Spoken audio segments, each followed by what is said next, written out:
भाइयों की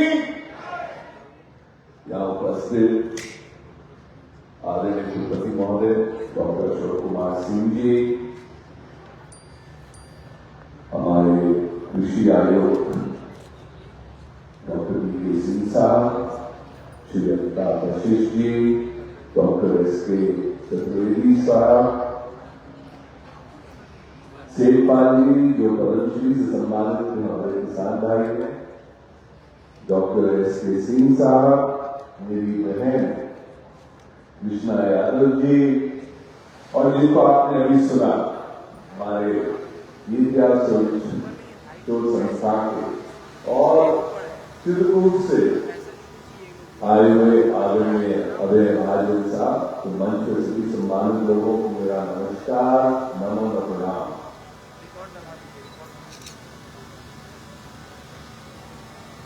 मैं खुद को खेती नहीं करता, मैं बहुत ज्यादा खेती पे बोलूंगा नहीं, मैं दवाइयां खाता हूं, पर मेरा किसान भाइयों से बड़ा संबंध रहता है। दो कारण मुझे, क्योंकि जितनी मेरी दवाइयां बनती है उनमें किसानों से ही हम लोगों को हमारा रॉ मटीरियल आता है।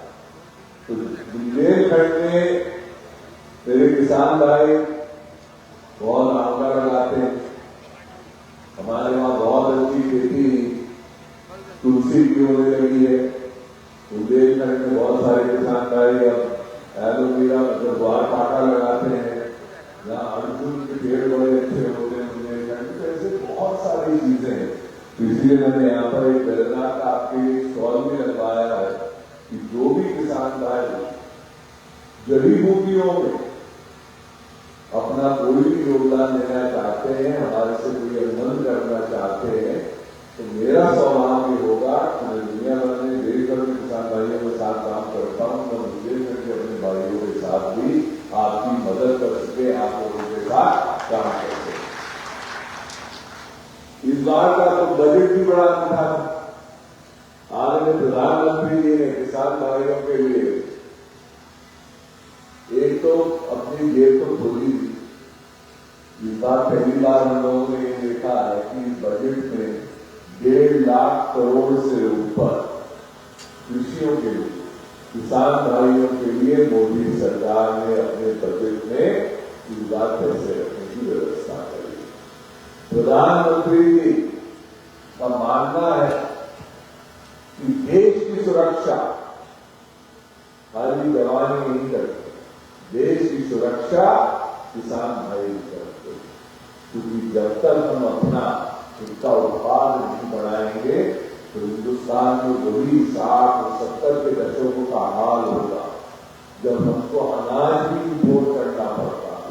ये तो आपकी कड़ी मेहनत है कि आज हिंदुस्तान से पूरी दुनिया भर में गेहूं नहीं चावल भी जाता है, ये आपकी कड़ी मेहनत है।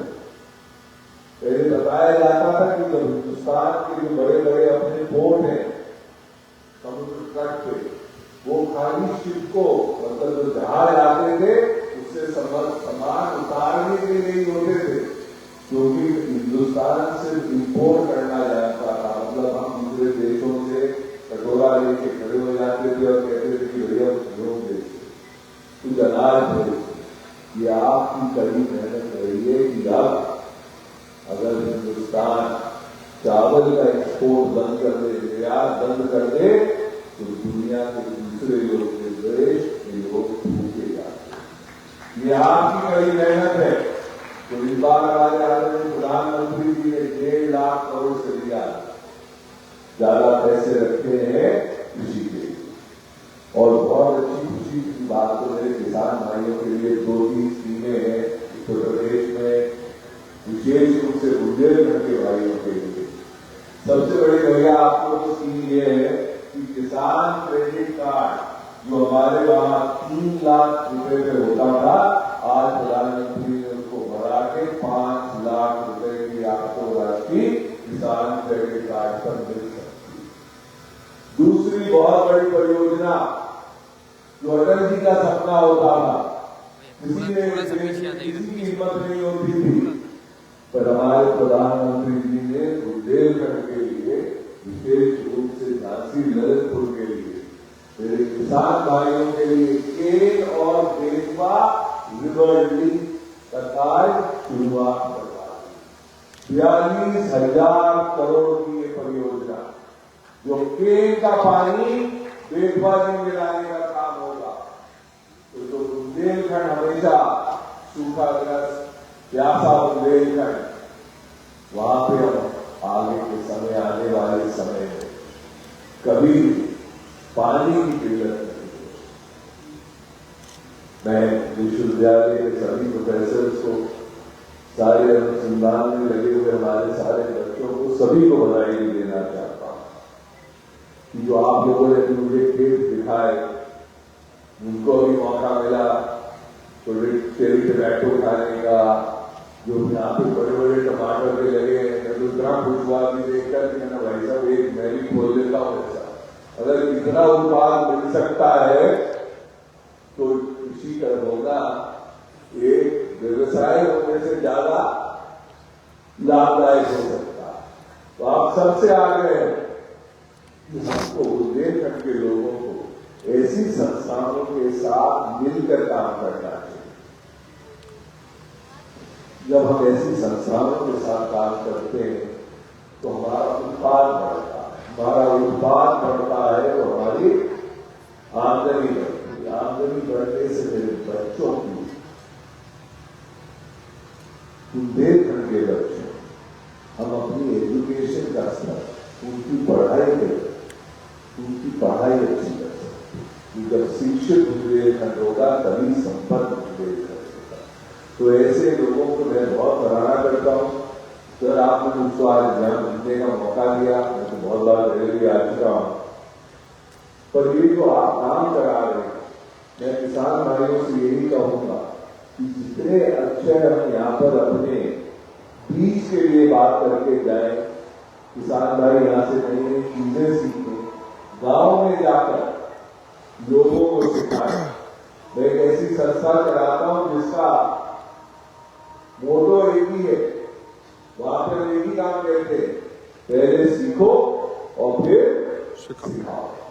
तो आप सबसे आगे बुंदेलखंड में हम लोगों को जो भी हम सीखते हैं अपने खेत से, यहां से सीख के जाते हैं, अपने खेत पे जाए, अपने गांव में जाए, अपने दूसरे भाइयों को सिखाएं। क्योंकि हम लोग थोड़े आर्थिक रूप से बाकी क्षेत्रों से कमजोर माने जाते हैं। तो आप सबसे मैं यही आग्रह करूंगा कि जितना आप मिलजुल कर काम करें, और ज्ञान ही एक चीज रहेगा, बांटने से जो चीज बढ़ती। तो आप सबसे आग्रह है, यहाँ पे आइए, स्टॉलों को देखिए।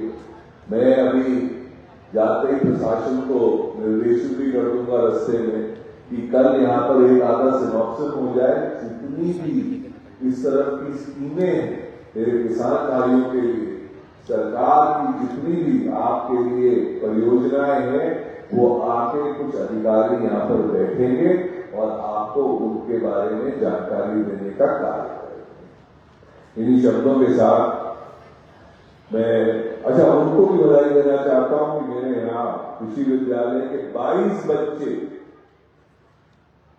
अभी छात्र, विश्वविद्यालय के 22 बच्चे रानी लक्ष्मीबाई केंद्रीय कृषि विद्यालय के अभी सफल हुए हैं और बिहार में उनका एडमिशन हुआ है। तो उनके लिए एक बार जोरदार तालियां। हमारे बच्चे अभी बड़े बड़े एग्जाम क्लियर कर रहे हैं।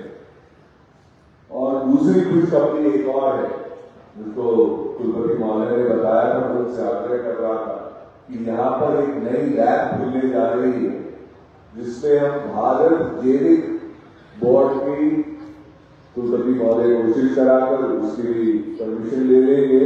तो हमारे जितनी भी जैविक खेती किसान भाई करेंगे, उसका सर्टिफिकेशन, मतलब उसके आपको सर्टिफिकेट मिलने का कार्य यहाँ की हमारी अपनी खुद की यूनिवर्सिटी करती है।